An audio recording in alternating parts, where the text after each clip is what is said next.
Good evening, Trowel Talk. I hope you're all keeping well, guys. Tonight I'm joined by Mr. Josh Parker from Top Tier, and we're going to be talking all about the workhorse this evening, guys. It's going to be a really good chat for anybody that is either in the market for a van for their plastering business, or they might be swapping out their van and might have just gone self-employed and they're not quite sure what the best van is to get. Or you might just be looking at getting a used van and you need some tips and some help in the way of maintenance, looking after the van, caring for the van. That's where Josh can come in, because he's quite handy with the spanners, and he does a lot of the repair work and the maintenance on his van himself. As you know, he shared a recent video swapping out, was it the starter motor, Josh? You swapped out? Yeah, it was a starter. Yeah. So like I say, he's quite handy when it comes to replacing parts and doing a lot of the servicing, the maintenance, and all that kind of stuff. So he should be able to save you a few quid, basically, because I mean, are these jobs particularly hard, Josh? And do you need to, we'll jump straight in. I want to ask you a quick question before we kick off. Have you invested a fair bit in the way of tools and stuff like that for doing these jobs, or can you get away with a basic socket set from Aldi? Yeah, honestly, I mean, when I was, I think I was about 17 when I first got my car. When I first started driving, I bought one of those little socket sets. You get them in a little case with just the bare minimum in it. Still got it now. That's what I used to do the start motor with. Literally £20 from anywhere. Halfords, B&Q. Can do most jobs with that. You can service with that. That's it, really. It's more the knowledge to do it than anything. Yeah. It's more knowing what not to do under the bonnet, isn't it? Did you have to put it up on the ramps as well? Because you had to get underneath it, didn't you? Yeah. Obviously, ramps would help, but because the vans are quite high, they're quite set up high. So if you can get it up on the curb one side, which most people could if they're not got a drive, you're laughing. It's not going to fall up on the curb. You can crawl underneath it. Obviously, if you're doing bigger jobs, you don't want to be crawling underneath it like that. But no. The simple stuff, like, I mean, a starter motor is I would call that a basic repair. It's bolt on, bolt off, really. Plug it in and 3 bolts, you're done. Yeah, you just disconnecting it. So the main thing to remember with stuff is to disconnect the battery, because if you don't, you're going to get a big zap. It just depends what you're doing. Servicing and stuff, you don't have to disconnect the battery, but yeah, it's just based on what needs repairing or what you're doing to the van. Right. I'm going to come back to you and pick your brains a lot during this podcast, but guys, I want your opinion as well. What's the best plastering van? Like, what's the best work van for a spread, in your opinion? Out of all the vans that you've owned, what would you say? Let's get the chat going a little bit. What would you say has been the best, most reliable work vehicle, most reliable workhorse for you? Let us know in the chat, in the comments. And of course, it's going to depend on what you need to carry, I suppose, because I asked a few spreads to share their van images, which I'm going to flip through and show you in a minute. And obviously, some lads have got smaller vehicles, some lads have got long wheelbases, some lads have got high top. So a lot of it is going to be dependent upon what exactly it is that you're doing in your business. So, for example, I specialise now, and I have to be able to carry 8x4 thermo boards. Yeah. So a smaller van isn't really going to do the job for me. But whatever vehicle you go for, we're looking at reliability, aren't we, really, more than anything else. But we're looking at using these vehicles for like our branding, our marketing. It's essentially a rolling business card. We're using it as an office, as a toolbox, as a billboard for the business. We use it as a canteen, and we can get quite attached to our workhorses. So it's really important that we choose one that isn't going to cost us an absolute fortune to run, and that, you know, the drivability is good, it looks pretty good, and it's going to last. These are the main points that we're going to be touching on this evening. But I'd be really interested to know, guys, what your thoughts are on the best work van. Good evening, Rich Kirk. I hope you're keeping well, mate. Good evening, Rick Hodgson. I hope you're good. Good evening, Mike Smart. I'm just going to jump straight into Trowel Talk community as well. Unfortunately, our chat feature isn't working. So I'm going to have to go through my phone, which I'll do now.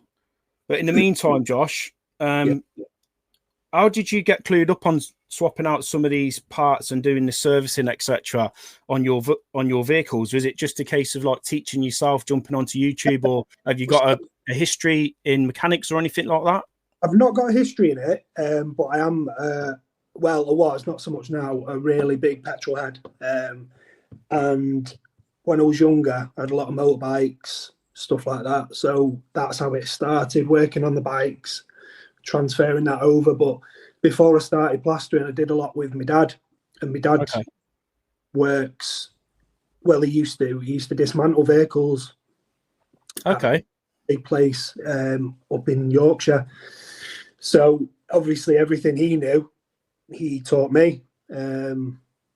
So just over the years, really working with him and stuff, you just pick stuff up and you realise, like, over the time, like anything, when you're learning to plaster, you watch someone else do something and you're like, oh, that right, okay, I get it. The pieces start clicking together, and then you realise that it's not actually that hard once you start getting stuck in, you know. I mean, I've got my limits when it comes to doing these repairs and jobs on the van, but I'm not scared of swapping out a sensor, or, like you say, if it's simple like a starter motor. I've just swapped out the window wiper motor, for example, but I've had that many sensors go over the years, and I've had quotations like for £350, £400 to swap a couple of sensors.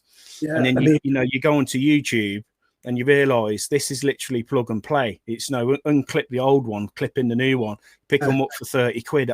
I'm wasting a lot of money here with the van going in the garage. It adds up, mate. I mean, even if you spend 20 minutes at Halford, you see how many people go there just to get the wipers blades changed. It's a job, and they charge you, I think it's a tenner now to do it. Even something simple like that can save you the trip there, can save you a tenner. Like, absolutely. It all adds up. Even wiper blades, batteries, even the fluids, you know, it's simple things. It's easy stuff to do. Yeah. And of course, we've all got to put bread on the table, including mechanics. But if you're swapping out, if you're paying somebody, I'll give you an example. When I picked up my roof bars for the wife's car, so I wanted to put a roof box on, there was a chap buying a set at the same time as me, funnily enough, and he paid for fitting, and I think it was something like 40 quid, and it's literally 2 bolts. And I'm like, mate, you know, you said you got a socket set from B&Q or whatever it is. It's like some of these jobs, I think we're that busy thinking I've got to be on the tools, I've got to push my job on. I ain't got time to be messing around. And half the time, these jobs, these small little silly jobs, it probably take us 5 minutes and a socket set, and we're saving ourselves like 50, 60, 70 quid. Or in your case, a lot more, because you do your own servicing as well, Josh? Every year, yeah. Full service. And how difficult would you say that is to do on a basic? You've got a Ford Transit, haven't you? Yeah, so the only thing that's a bit involved is the fuel filter, because you need a special tool to take it off. Right. But other than that, it's simple stuff. Air filter is 2 minutes. Open the airbox, swap it over. Oil filter is pretty straightforward. Drop the oil out, unscrew the old one, put the new one on, put the fresh oil in. Fuel filter's the same. It's an hour. It's an hour's work. I mean, the only thing that puts me off doing the oil is it can get a bit messy if you don't know what you're doing. So I'll do the air filter and, you know, the fluids and stuff like that. But I think the biggest thing is if you're doing it on your driveway and stuff, it can get, if you've not got something big enough to put it in to catch it, you don't get it everywhere. Then obviously you've also got the disposal of it as well, because it's not. Yeah, you can't be chucking that in the drain, can you, or into the wheelie bin? Oh, you know what I mean? It's bad news. Into the flower beds. Yeah. Yeah, good evening, Rich Brooks. I hope you're keeping well, mate. Good evening, Aaron Blakestone. Good evening, Ainsley Smith. Hope you're keeping well, brother. Guys, let us know in the chat. Do you do any of your own maintenance and repairs on your work van? Or would you rather just pay the mechanic, leave it in the garage? You don't want to get involved in case you get it wrong. Let us know if you're one of these spreads that is quite willing to roll up your sleeves and get the spanners out. What's your thoughts on doing your own maintenance and repairs on your van? Yeah, good evening, Mark. Savroy, hope you're keeping well, mate. Hope you're all good. So if you've just jumped on, we're discussing the work van this evening, everything to do with the work van. We're going to look at the cost comparisons on leasing a van, buying a van, and then, as me and Josh just touched on, running an older van, which is what me and Josh have been doing for many years. How long you had your Transit for, Josh? I'll probably say it's pushing 5, maybe 6 years now. Yeah, and has it been fairly reliable? Any major engine parts gone on it or anything? Touch wood, it's never let me down ever. Fantastic. And would you put that down to your regular servicing and care of the engine, or is it just the Transits in general? I don't know, because I think in terms of vehicles, I think luck is definitely a big factor. You can do all the due diligence, you can look at it, you can check it all out, but if you've got a lemon, it's a lemon. You know, if it's been abused before you've picked it up. Yeah, and they can hide it well. Like, it's just one. You can do all your checks, but at the end of the day, it's still a bit of a lottery, really. You can end up with a lemon, or you can end up with a good motor. It just so happens that I turned out to have a good one. It can be a game of Russian roulette in that way. I know what you mean, because I've been running older vans for like almost 15 years, and I've picked up some right lemons over the years. But like you say, a lot of it can be avoided. It's as mad as it sounds. The van that I own now, because I'm not a mechanic, I know a few basics on Vivaros because I've owned them for a long time. But when I picked this van up, I literally went off the sound of the engine when I started it, and when it was ticking over. And I knew, as silly as it sounds, I knew it was a healthy engine because I've owned them for like 9 years. And I thought, this engine's in good condition. And a lot of it was, sort of going off your instincts from your experience of running a particular type of engine, I suppose. But are there any other basic tips that you would offer down? Let's say there's a young lad now who's going to go and look at a used van. What would you say to look out for and keep your eye on if you're going to pick up a used vehicle? So I think common sense comes into it a lot. Obviously, a cheap vehicle, if it's from a dealer, it's cheap for a reason. There's obviously something wrong with it, or it's on its way out. It's in the last year of its life, or, if you're buying privately, it could be the same again. I started off in a car, so I only got a van a while down the line. Even then, it was a really old Transit. I've always had Transits. So, yeah. I mean, obviously, the mileage is going to be something that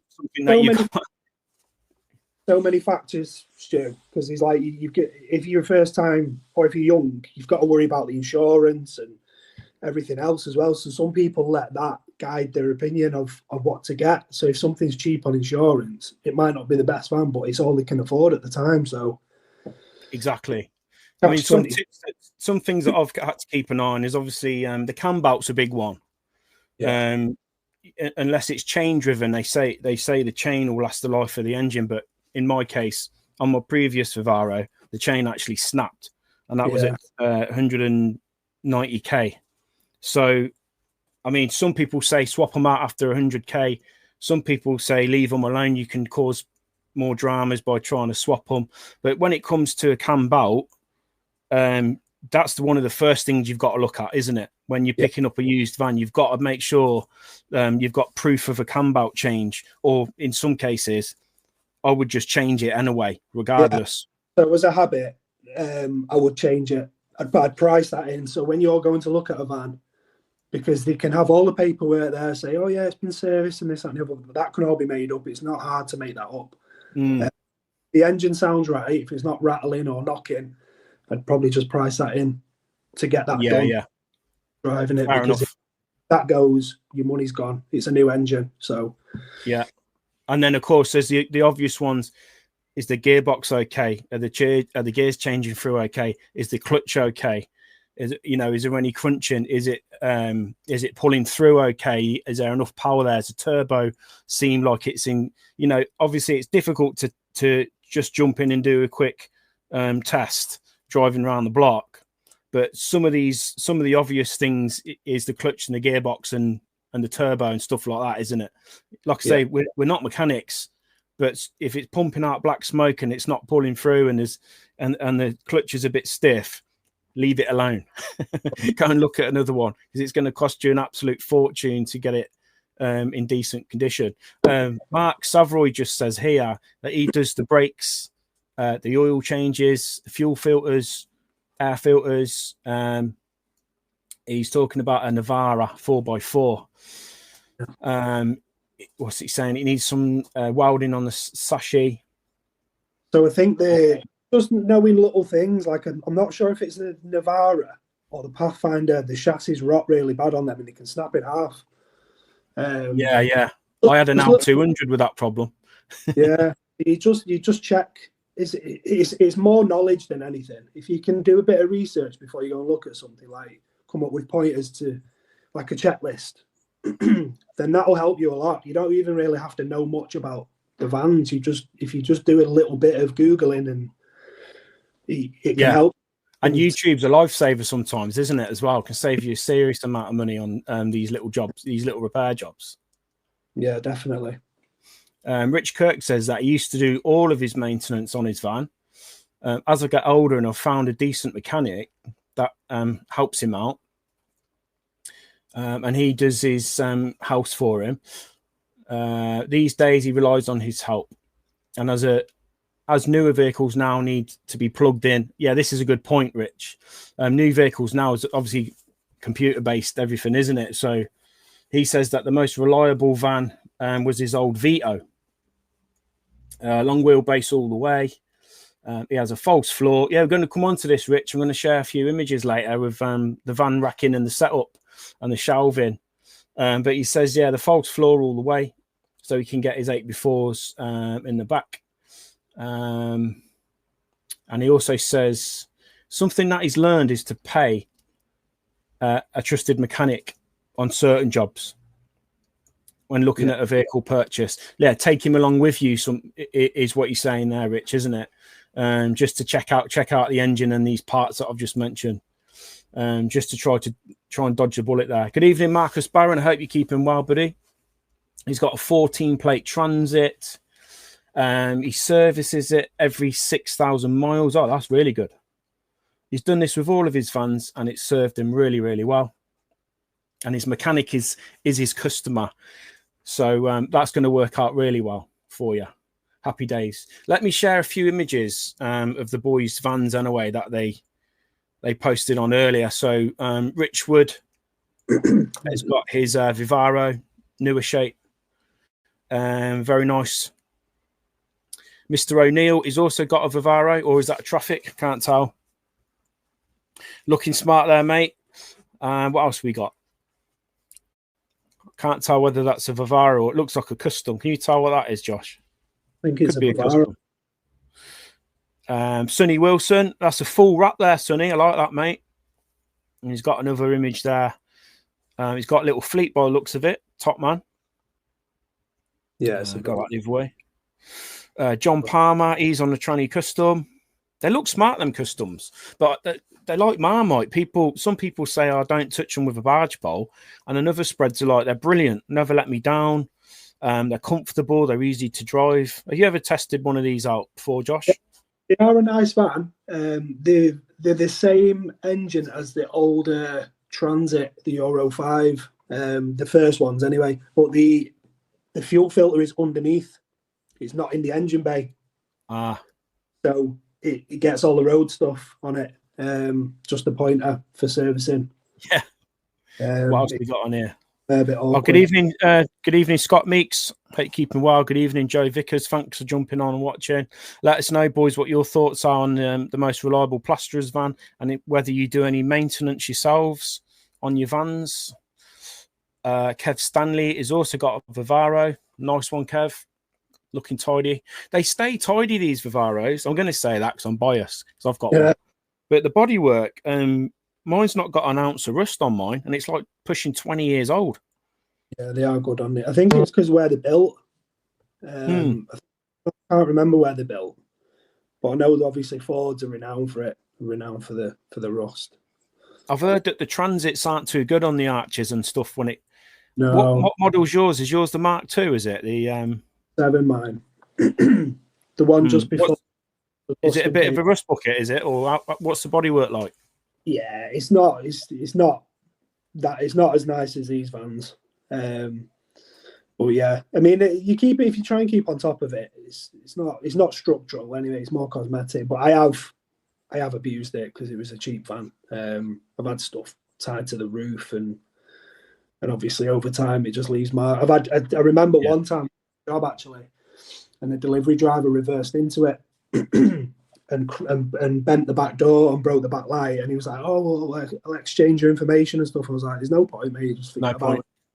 Literally, it will cost me more in insurance than it will for a back light. You know what I mean? It's not worth it." But if I had a new van, I would have been raging at him. I would have been out of pocket, yeah.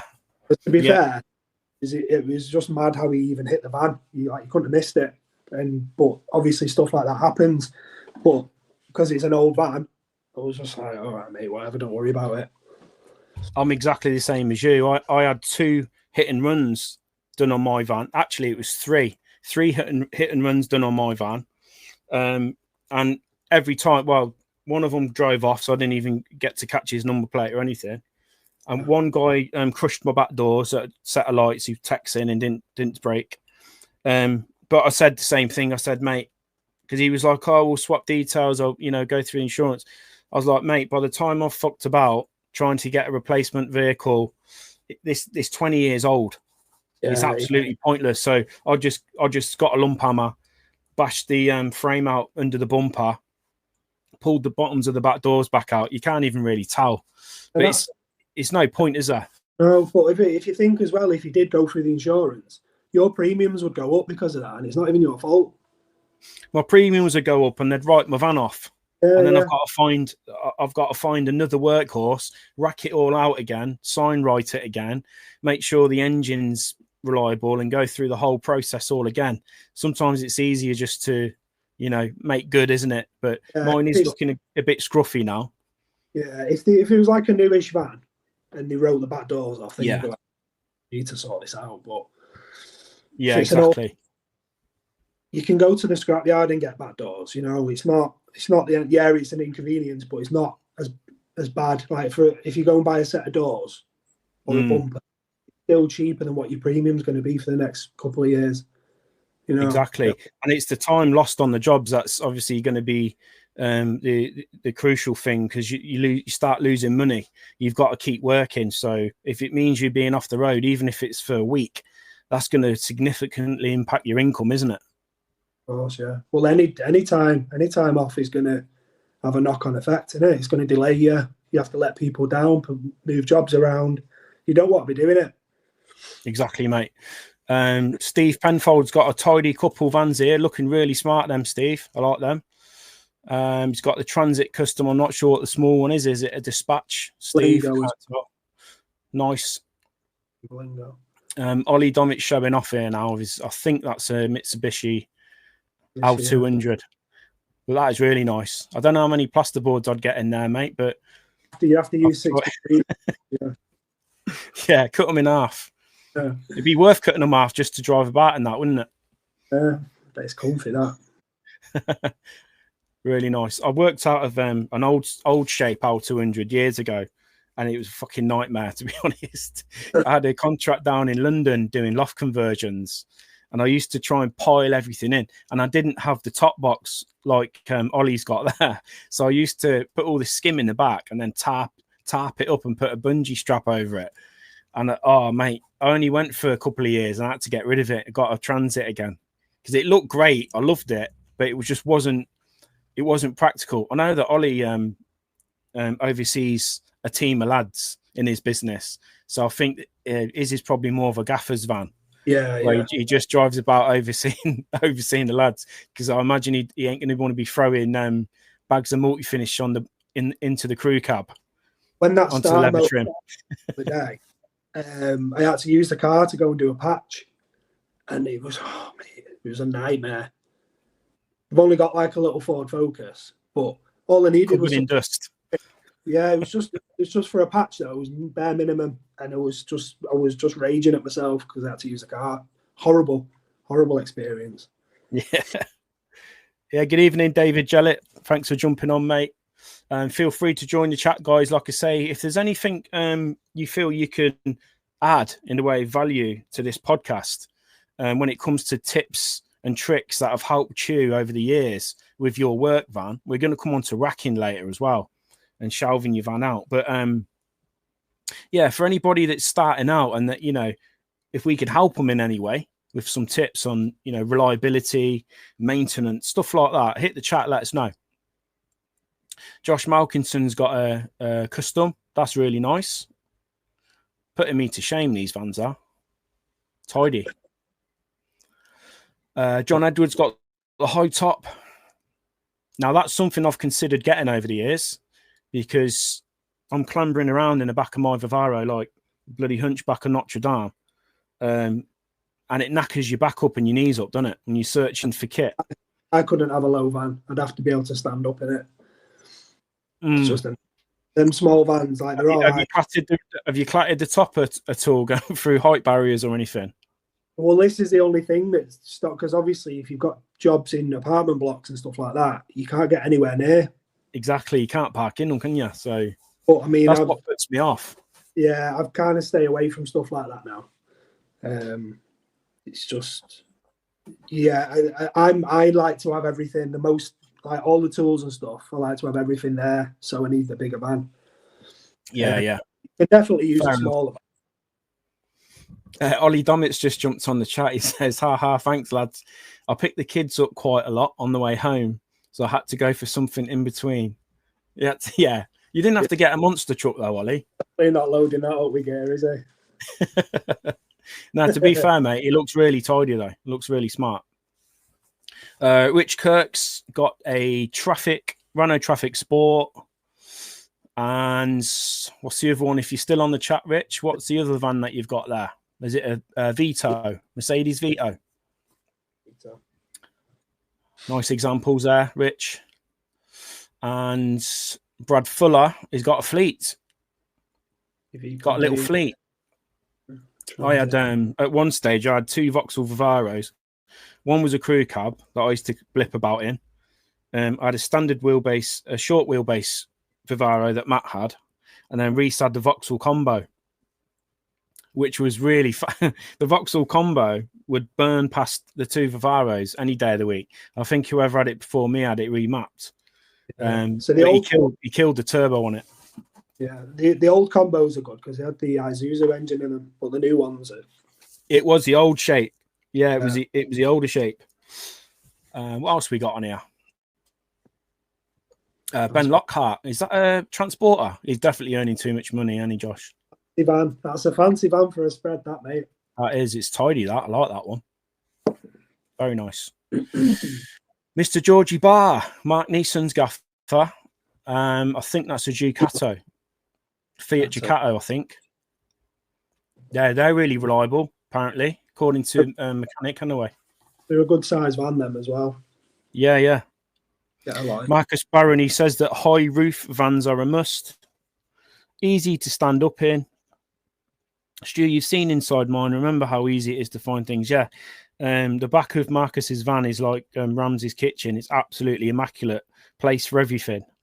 And it was nice to jump in and not bang your head or have to bend down. He says the boards all stand up, all kept away from the tools, which prevents them from getting damaged. Yeah, fair point, mate. I'll show you some of the images. Some of you have probably seen these van racking images before. But for the new lads of Trowel Talk, might find it quite helpful if you're just getting started up. most of the time be false floor. In my opinion, is the best way. Have you got a false floor, Josh? No. Mine's a medium base. I just put them on the side against the wheel arch. Okay. And then I put a prop against them so they don't move. Is that 8x4s you can get in still? Yeah, easily 8x4s. Yeah. I couldn't get 8x4s in the Vivaro. I couldn't get them in. Could only get a couple in right at the bottom between the arches. It's just with the false floor, you're obviously losing the height, aren't you? So you've got to kind of, if you hunching over when there's no false floor, you're pretty much crawling in there when you've got a false floor. Yeah, I'm pretty much on all fours, scuttling about because I've lost 6 inches off the floor, and the false floor is not that high. It's literally just to get straight edges in, beads, props, sweeping brushes, levels. They'll all go underneath. It's probably 4 or 5 inches. But yeah, it does. Even losing that extra 4 or 5 inches off the top, it's a struggle sometimes getting in. Yeah. Rob Mills has got, I think that's a Ford Transit Connect, is it? Maybe. And something that might interest you, Robert, is I'll come on to it later, mate, is the roofer rack that Gary Knight, you'll see him sometimes promoting the roofer rack on Trowel Talk. And what that is, it's a roof box that will carry beads, straight edges, levels and stuff, but you can also get plasterboards in it. It's waterproof, so it's got like a lid on. I'll show you a picture of it later, mate, but it'd be dead handy for spreads that are using these smaller vans where you can't carry plasterboards. This will carry 7, 8x4s in the roof. So might be worth, if you're looking to keep one of these smaller vans for a number of years, I think the roofer rack would be a game changer for any spread. What say you, Josh? Have you seen them? Do you know what I'm on about, the roofer rack? Yeah. It's a shame because the only thing restricting you with the roof rack is the weight that you're legally allowed to put on your roof. I mean, obviously really strong anyway, but I assume that's why you can only put 7, 8x4s in it. Maybe. If you could maximise that would be. But obviously, if you've got that's the biggest hurdle as a plasterer. You've got these plasterboards, everything else. Well, it's beads as well, in it. The beads and the plasterboards. That's it. Straight edges, edges and stuff. But, well, it can be, yeah. It can. I mean, I don't know how heavy these roofer racks are. I think they're made out of toughened plastic. He said. He's just sent me over a load of information to share, but I'll put more information on. John Gordon's just uploaded this earlier. He says he got his van, managed to get his Vivaro beached somehow. Oh no! And that's what mine looked like before it got smashed and obliterated. So it's an old girl. It's like 20 years old almost. But they clean up all right. You know, they look pretty tidy. It doesn't look like that now. It looks like you put a couple of machine guns on the top of mine now. It looked like something out of bloody Mad Max. It's absolutely smashed to bits. But as long as the engine keeps turning over and dragging materials to my jobs, I'm just going to run it into the ground and then buy another. I might buy another Vivaro, but the newer shape. Right, Richard Kirk. He says that the Vauxhall combo. Let me see if I can get these comments in on the main chat box. I can read them a bit easier then. By the way, if you've got access to the comments as well, Josh, if I miss any, or are you using your phone to stream, are you? It doesn't seem to be working. Oh, no. Yeah, if you're using your phone to do this, then you won't be able to see it. Richard Kirk, Vauxhall combo. He's had 3 Vauxhall Astra Maxes. The Sierra Estate. Let's go back on this. Sierra. If you've not worked out of an estate car, are you even a spread? Well, I've not, but I've worked out of an old Micra. that was fun.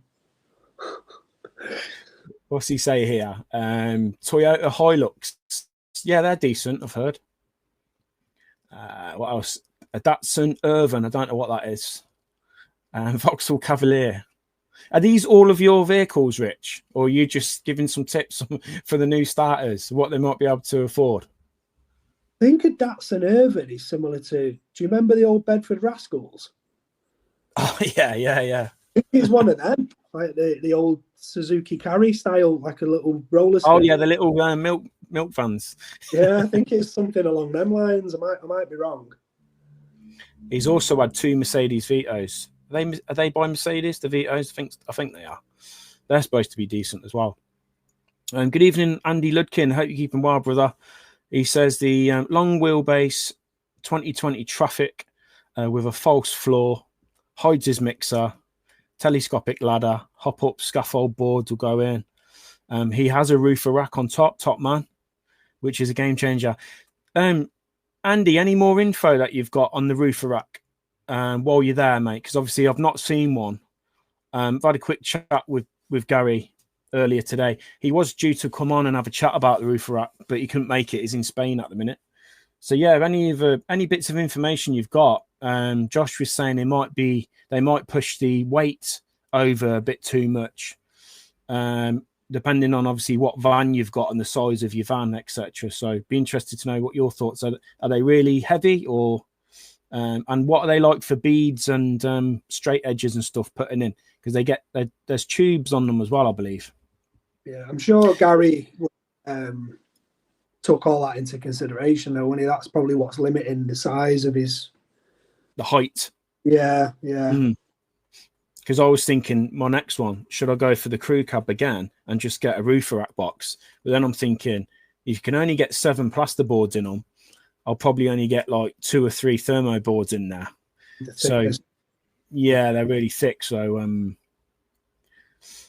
Mark's just saying there, get a pipe tube for your beads too. Yeah, good shout, mate. Right, moving on then, guys. Leasing a van, buying a brand new van, or running an older van. That's what we're going to talk about now. So in your opinion, for the guys that are on the chat now, what's your opinion on this? Should spreads just buy a used van, keep it well maintained and well serviced, and get as many years out of it as you can? Or would you prefer going for a new van, brand spanker, and paying it off, financing it and paying it off, if you're in a position to do that? Which I looked at some figures earlier, quite eye-opening to how much this actually would cost you to do this. And then, of course, leasing, in other words, renting a van. So I looked at a few stats earlier, guys, online. You can't really read this print. I did try and zoom in, but I'm not able to. But basically, we've got a Ford Transit Custom, a Volkswagen Transporter, a Vauxhall Vivaro, Renault Traffic, and a Vito. And it's just give us some rough prices of each. And of course, the Transit Custom is like 42k, and it's going to depend on which spec and model, obviously, that you want. But these are just some rough prices out there. 42 grand on the Custom, and then we've got the Transporter of 39 grand. A new Vauxhall Vivaro is going to be like, I think it says 33 grand, and then it goes down a little bit more, 27 grand for the Vito. But this is serious money, isn't it? If you're looking to try to get a brand new van for your business and finance it, as an idea and an example for you, if you put a 4 grand deposit down on a 40 grand van with a 36 grand loan, to pay that off in 3 years, you're looking at almost £1,200 a month. To pay it off over 5 years, you're looking at £740 a month. So for me, that's not feasible to even do that, just because of the cost of the van per month is insane. I mean, I know that the cost of brand new vans have skyrocketed in the last number of years, but did you have any idea on this, Josh, the cost of new vans these days, if you want a brand new van? Yeah, I know since COVID and all that, they've gone ridiculous. But are those prices the interest as well, or are they just the show? Are they no? That's just a ticket price. So you'd obviously, whatever loan that you go for. Yeah, the longer you off, the more interest you're paying as well. So yeah.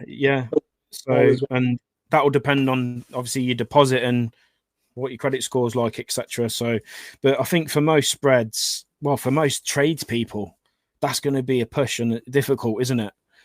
Yeah, you know, a grand a month, or 800 a month. You know, it's more than people's mortgages, isn't it? So I think if you're going to go and finance a van, obviously you'd probably go for 1 4 5 years old, and try and get the costs down that way. But there's also the option to lease. And you ever done this, Josh? Leasing a van? No. No. Anyone on the chat lease a van? What's your experience of leasing a van, guys? Let us know in the comments as well. Whether it's did you end up leasing a van because you just got fed up with your old van being in the garage constantly, and maybe you're not quite as clued up as Josh when it comes to doing these repairs and servicing, etc. Maybe for you it was just too much of a headache with the van breaking down all the time, being in the garage all the time, too unreliable. You decided to bin it off and lease one. If that's you, let us know in the chat what your experience is, and also the costs. I did look at some average costs on leasing a long wheelbase Vauxhall Vivaro, newer shape, which is essentially what I'd probably be buying next when this one gives up. And that was about £368 a month, roughly, to lease hire it. So obviously top that up over many years. I don't know what these contracts are, 3 years or something, 2 years, 3 years. But it's serious money, isn't it, Josh, when you tot it all up, when you compare it to running a used van?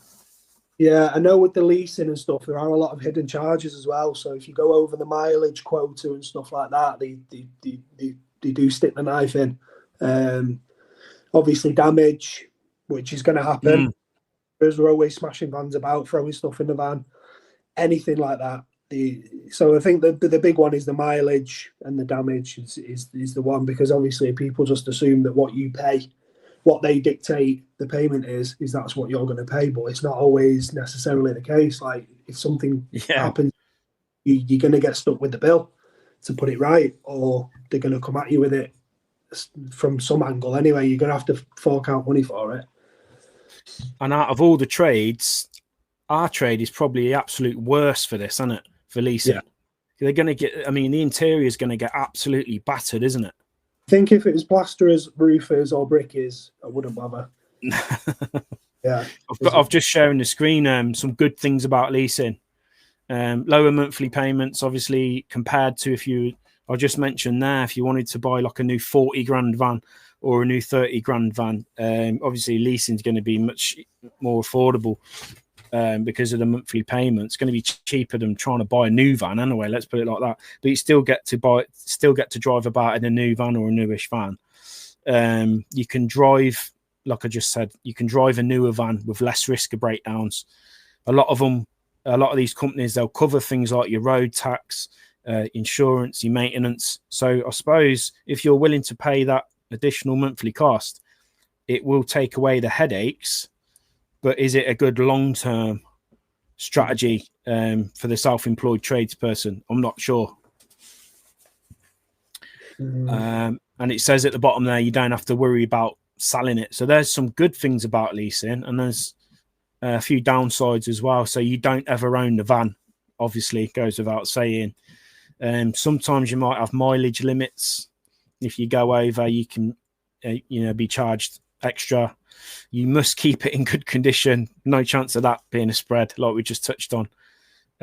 Suppose you could throw seat covers in and keep it regularly valeted. The other thing as well, Stu, I know it's not a great topic to talk about, but the damage that's caused by people trying to break into them as well is just, especially ones now, when they come and just peel the door open. If you're leasing the van, you're gonna have to fork out to pay for that damage. Obviously, if it was your van anyway, you would have to. But if it's a newer van, everything's more expensive. And stuff, you can't just nip to the scrapyard and get a brand new door. Do you know what I mean? That's a really good point. That's a really good point.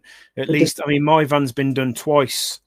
Well, as you know, it got stolen off my drive recently. But then when I went away to Wales with the missus, someone had to go at the back door. Yeah, they didn't get nothing. But he basically, I went to open the back door and it just wouldn't open, and he'd managed to clip the cable on the door handle. So I spent I'd take the day off work, that another day lost, messing around. I repaired it myself, got a part on eBay, repaired it myself. But that's a really good point, that if you've got a brand new shiny van, it's going to be very, very attractive to these scumbags, isn't it?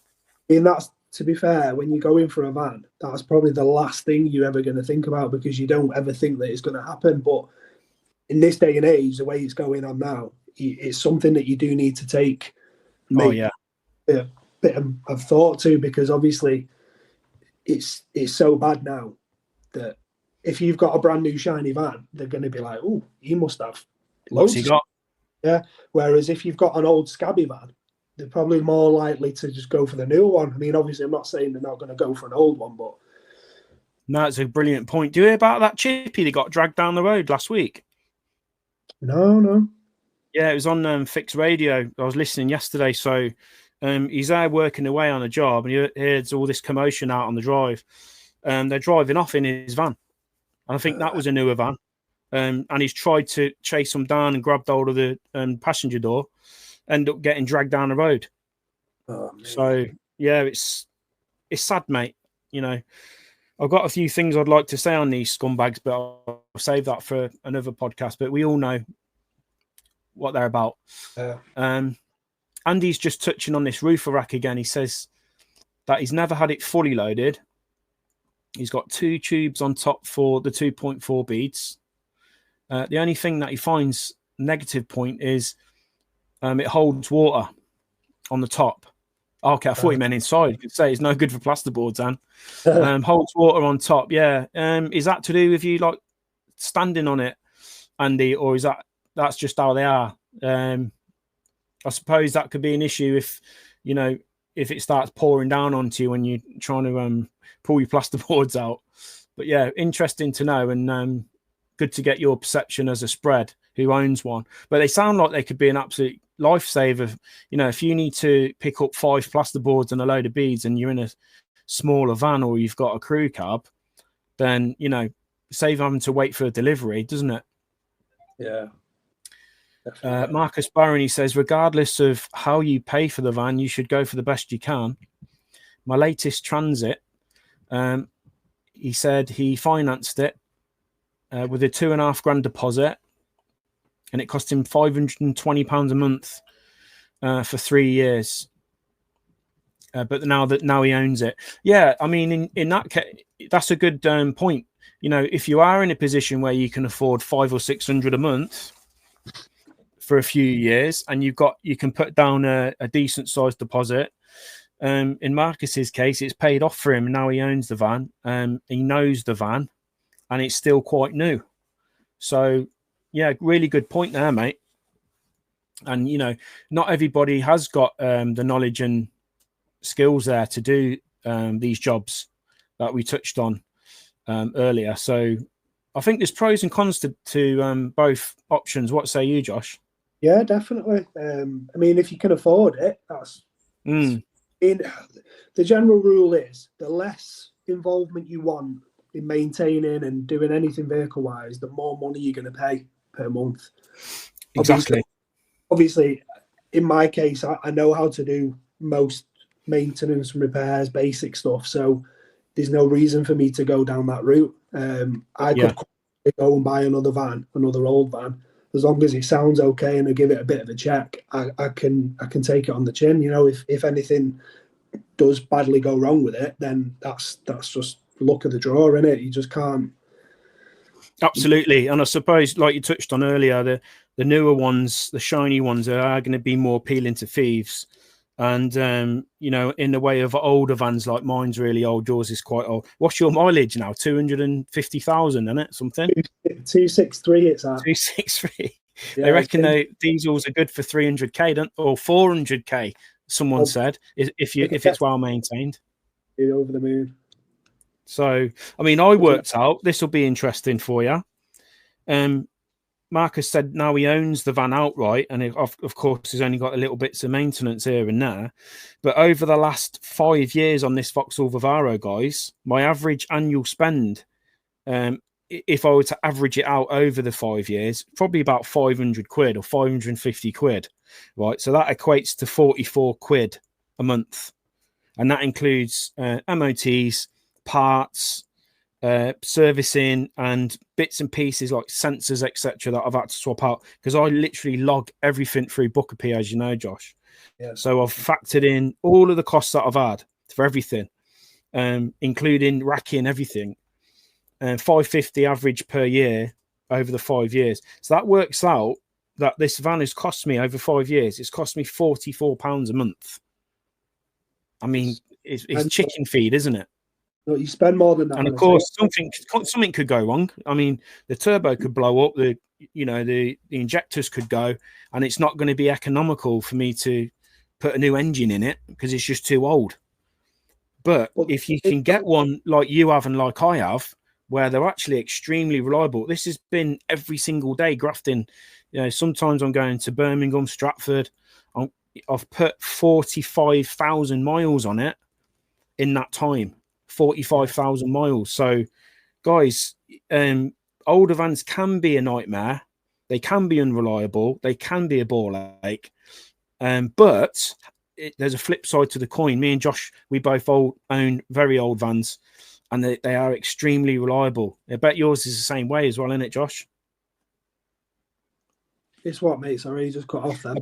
I bet your van's the same, isn't it? Extremely reliable, never let you down. I mean, it's got its quirks, but it's spot on for me. Obviously, when you'll know yourself, your van will have them as well. It's always got these weird little characteristics that you know. Oh yeah, definitely. I mean, I couldn't go. I'm saying it's never let me down. Lee Fury will be laughing his head off now because I was supposed to go down and meet him recently, and the window wiper motor shit itself, and it was pissing it down, and I just couldn't leave. But that to me, that's not a showstopper where you think, oh, I'm going to go and get a new van. It's just go on eBay, get a motor, and change it. You know what I mean? It's like the starter motor thing that I posted the other day on the group. Someone would be like, well, what do you mean it's never let you down? You had to do the starter motor on it the other day. So, but that's a big part. It's like changing a battery. When it's winter time and you jump in the van and it doesn't start, and your batteries, it's the same thing. Nothing lasts forever. You do have. And you know what? You can buy a newer van and something major go on it. It's not a guarantee. With stuff like ours, our vans don't owe us anything. Touch wood, they don't, but mine could go bang tomorrow, and I wouldn't even think twice. I'd be like, oh, it was a good van, that, and then I'd just go and buy it. Whereas if I'd gone and spent 10 grand on a van, 20 grand on a van, and it went bang, I'd be like, oh, I've got to now fork out 2-3 for an engine. I've got to pay someone to fit it. Then hopefully it works, but then that engine could then blow up. Sometimes it's better the devil, isn't it, with an older van. If you're not in, I mean, I've been saying for years, I need to check. I'm going to get a new one, give it another year, and then another year goes by, and it just keeps starting up and going. So I'm thinking, what's the point? I might as well run it into the ground. I'm the same. Andy says that bought my van with a loan, 5 years, and I own it. I've had it a year already, and it's cost me 48 quid for an MOT. My old van would have cost me at least £1,200 a year. Well, exactly. When it becomes uneconomical to keep throwing money at it, when it becomes a money pit, that's when it's time to say goodbye, isn't it? Like I say, if something major went on mine, I'd just let it go and get another cheap van and do the same again. This is like year 6 now. So as long as it's not causing you too much of but it comes back to what Josh said at the beginning of this podcast. If you buy one and it hasn't been well serviced and cared for, you're buying a bunch of problems, aren't you? Yeah, maintenance is a biggie for anything modern. Is the maintenance, the oil, especially the oil, because like you were saying before about the chain-driven engines and the cam belts and stuff, they do say that is a lifetime part. But if you use cheap oil, or whoever's owned it previously to you doesn't service it when it's supposed to be serviced and use the correct oil, that chain will fail. It's a major component. So yeah. Right, I'm just going to check these comments again, and then we'll move on to racking out your van and the best setup for spreads. And we've got a few pictures from you, Trowel Talk lads, as well. We shared your racking images into the group, so I'm going to share some of your inspirational racking ideas. This will be good for, like I say, guys that are just going solo and getting set up. Might give you some ideas for your van. Storage of your trowels, for example. Gary Dixon, he says that he's got a 69 plate combo, brilliant little vans. He's got a roof rack on it and a tube carrier, and he can get 12 6x3s in the back. Yeah, I used to do that with my combo. You can get them over the back seats, into the little roof space above the driver's seat. A little you dome. can get 12 6x3s in there. Yeah. If he does some small ceiling jobs, what's he say? He doesn't want to spend big money on a big van if he's going to get fucked or in case it gets broken into. Exactly, mate. And I'd like to say, oh no, as long as you've got decent locks on it or an alarm or you got cameras on your drive, you should be okay. But I've got all of that and I still got my van done. So, these people are brazen as you like, and it's a real bad problem these days. And I don't think it matters if you've got an old van, a new van. They just peel the side doors open on any vans now and see what's inside. So just desperate people, innit? Yeah, they're desperate. It's everyone's van has a soft touch, don't they? It's just easy pickings. Yeah. Marcus Barron, another thing to say is use good fuel in your van. Good point, this, mate. Don't use the cheap stuff, the cheap supermarket fuel. He says his Mark 7 Transit had 285,000 miles before he bought his latest van. Not once did I need injectors or anything like that. And he's putting that down to the quality of the fuel. Yeah. What fuel do you use, mate, in yours, Josh? Supermarket fuel. Do you put any of the injector cleaner or anything like that in? Like Red X and stuff? No, never. The only thing that I would say is frequent fuel filter changes, because you do get. So when you take the filter out, you see that there's been water in the fuel. It's obviously from where they store it in the supermarket. So if you get water in it or condensation, and you can see that when you take the fuel filter off. So as long as you change that twice a year, they say once a year, but I do it twice a year. I've touched wood, I've never had a problem with supermarket fuel. But obviously, same again, I wouldn't go and put racing diesel in it because it's just an old van. It's just. It makes sense. It's the filter's going to play a bigger part than any sort of stuff. I mean, I put Red X in mine, probably every like sixth tank. But I'd probably be better off swapping out the fuel filter a bit more often. Makes more sense. Is it like you said, it can be a tricky job. So I suppose if it's buried. I'm not sure on the Vivaro. I'm not sure where they are on the Vivaro, but on the Transit you can get to it. Just need like a special tool because it's got like spines on the body, so you've got to put something over it and then put a socket. Sorry. One thing worth mentioning, guys, as well, on my van, mechanic told me the reason that your van is doing so well and it's reliable and it's still on the same clutch and the same gearbox is because it's restricted. So my van's got a rev limiter on it. When I had it remapped, I managed to get I think it was 30% gains on the horsepower. So it's really responsive going through the gears, but it redlines quite early. And he says the reason it's in such good nick is because you've got that rev limiter. So I don't know how much truth there is in that, but I think that makes sense. Good advice. Yeah, I think that's true. Stops it getting ragged around, and And mine had a limiter on it, and I got it mapped out about 2 years ago. It would only do, I think, 71. I think it would do top speed. So I got that up. And obviously it goes a lot faster now. But with the mileage and stuff, I'm not fussed. Whereas obviously if it was a newer van, I'd be like, no, keep it on. Yeah.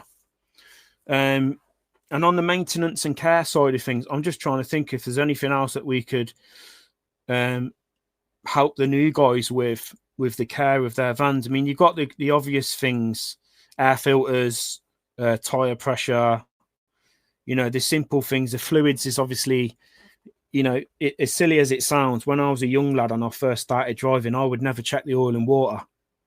in my in any of my vehicles. I was quite ignorant, and you know, if you let that slide and then levels start dropping down, that's where your engine's going to be in serious trouble. You've got to make sure the oil and the water is obviously topped up to the right levels, and you know, simple things like that. And I mentioned about Josh don't use Red X, but I use Red X. I also put turbo cleaner. It's a little purple bottle by Wins, and I do notice a difference in drivability actually after using this stuff. Only once a year, like once every winter time, I'll chuck one of these turbo cleaner bottles in. It's only £6 straight into the fuel tank, and I'll take it down the bypass for 20 minutes, and I can tell the difference on how it drives after using this stuff. So, like, some people think these little potions are like snake oil, but I personally can see a difference. So things like keeping your turbos and your injectors clean, and Josh mentioned there about your fuel filter, get it swapped out. I think as long as you keep that oil changed on a regular basis and change these other parts that I've just mentioned, and of course the belts as well, the timing belt and these auxiliary belts and things like that.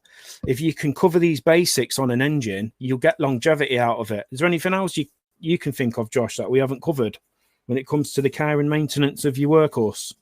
Well, you think you mentioned everything, but the main thing is don't drive it like you've stole it. Just obviously it's the harder he drives, because obviously you know yourself when you see like young lads in vans and stuff, they just cane them, don't they? And that's the problem, yeah.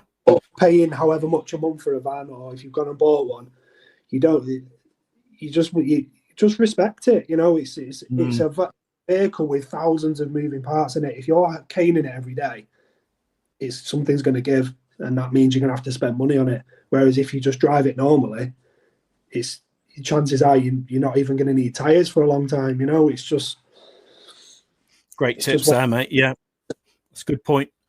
Right, let's come on to the layout and setup of your shelving.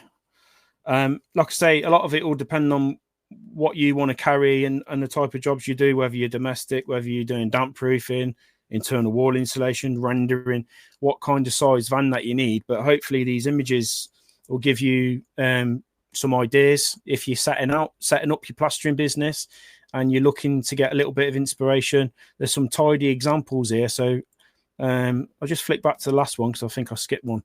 So yeah, this one here, I don't think his name's on this slide, but he's got quite a clever idea here, and he's using his side door to protect the money earners and the weapons of mass production there. He's got all of his trowels stashed just behind his side door. So obviously nothing's going to fall on them, nothing's going to damage them, and they're hidden and protected within the side door.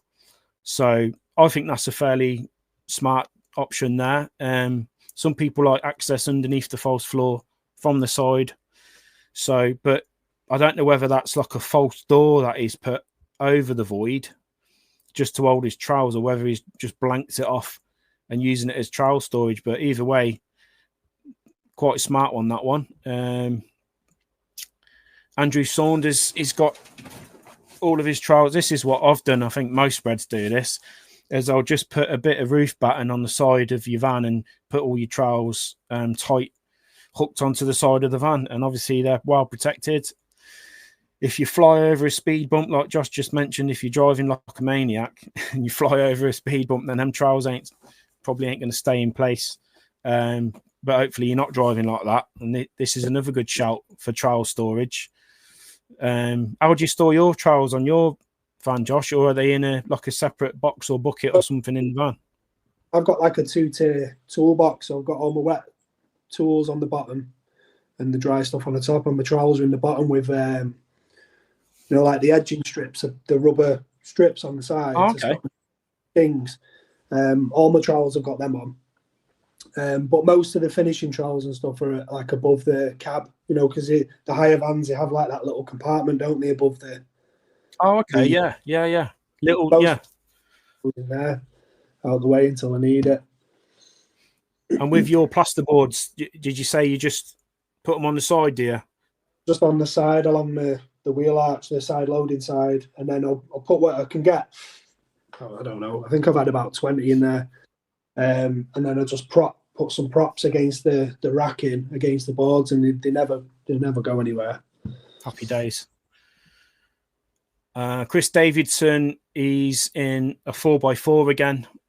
Makes sense for him to do that because he's obviously living in Australia, so yeah, there's no risk of anything getting water damaged. So we can't do that. And like I say, I've tried it and it didn't work out with the tarpaulin. This is my one, and it's changed a little bit. But what I've done, guys, is I've built like a bucket shelf on the back of the bulkhead, where Josh was just on about he's got a compartment on his van, but mine obviously hasn't got that. So I've just built a shelf here, right on the bulkhead, but it's actually tilted downwards on the back towards the floor. So it's the shelf is on a pitch. And the reason for that is to stop everything flying off, obviously, when I'm braking. And that works out really handy because the deck, I'm using the deck to store 8x4s. So I've kind of got to chuck all the tools and buckets around the sides and on this shelf at the back.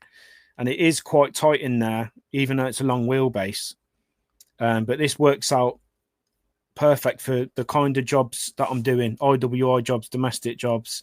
This setup works out absolutely spot on for me. And that's it. That's just another image showing you what it looks like when it's loaded out with boards. Obviously, I don't normally carry this amount. That was quite a big job, but you can see I've still managed to get all these boards in, plus my kit somehow. So it is quite tight, but the long wheelbase Vivaros, I think they're a good starter van for any spread because you can get the 8x4s in, plus you can get your tools in if you set it up like this. Saves having to keep unloading and reloading as well. If you've got your little bucket shelf there, that's the side door. That's been blanked off. So it's got like the PVA and my drill bag and radio and paddle mixer. A few little bits stashed, managed to squeeze a few little bits stashed in the side door as well. So good use of the space there. Dave Baverstock has got a tidy little setup here. Another good shout. Nice big chunky storage shelves on one side. I know a lot of chippies do this as well. And he's got a pipe tube. Looks like he's got a pipe tube attached to the ceiling of the van. He's got all of his brushes, straight edges, beads, etc., all in the roof, all in the ceiling. Sorry, in these straps and the pipe tube, and that obviously frees all of his floor space up to get in his boards and his skim, etc. So, what else we got? Coxie, he's showing off again with his high top, but he's got a real good setup. Yeah, it looks like a workshop, doesn't it? We all love Wayne Cox's van because he's done a really, really good job of his. I can't remember. Is it a Sprinter he's got? I don't think he's on, is he? I think he's got like an extra long wheelbase Citroen Relay or something on it, or something along them lines. Yeah, I know it's a big one. Good evening, Michael Russell. How are you keeping, brother? You okay? Good to see you on here, mate. We're just having a good old chinwag on the workhorses. We're talking about van maintenance and repairs. So anything you can offer down in the way of tips, advice for the young lads starting out, van care, van maintenance, and longevity. How can we better look after our vans? And at the minute, we're just talking all about the layout for spreads. I know that you're predominantly chimneys now and log burners. Either way, let us know your thoughts on this topic, mate. Be interested to know. Rich Kirk says he drives about with half a ton of gear in the back, so he can't race around even if he wanted to. Decent, regular, proper servicing is absolutely key. Never let an MOT go by without oil and all the filters changed out. Yep, top tips there, Rich. And Rich has obviously had bad experiences as well as good experiences with his van. I think he's just managed to get his back on the road recently after a big expense on his forget what he's got now. It's not called a Prime Master. It's not a Vivaro. Traffic. they're all the same van essentially, but he's got the Traffic Sport. But yeah, I like how Wayne Cox has got his setup here. Do you, Josh? Proper smart, that, isn't it? Yeah, he's got a good. I don't know if it looks like this every day, or whether he's just took the money shot after tidying it up. Yeah, definitely been taken nice on one. Really Saturday morning, isn't it? Yeah, looks like he's hoovered it out. Another one from Dave, just from a different angle. You can see, I think it looks like he's used an old piece of downpipe or something there, doesn't it? That he's bolted to the ceiling area. Good shout, that. Keep all your beads protected. And this is just to finish off. To finish the chat tonight was just to give you an example of the roofer rack for Gary. Like I say, he was due to jump on and have a quick 5 minutes with us, but he just can't get on. So, but yeah, Andy's touched on what this bit of kit is, but for those of you that can't get boards in and you're looking to carry some plaster boards, etc., beads, straight edges, it looks like a good bit of kit. Andy's mentioned the issue of water can sometimes pool on the top. Don't know how much of a headache that could cause, but either way, as long as them plasterboards are being kept dry, I think it's going to be a good bit of kit. So, but yeah, I hope that's been good for the new starters anyway. And if there's any final thoughts from anybody on tonight's chat on these vans, let us know. Have you got anything you want to add, Josh, before we bounce, mate? No, I think we've covered everything, haven't we, really? I think so, buddy. I'll just check these comments again just to make sure I've not missed anything. I think Mike's just dropped a comment in. One sec. Let's have a quick scroll through.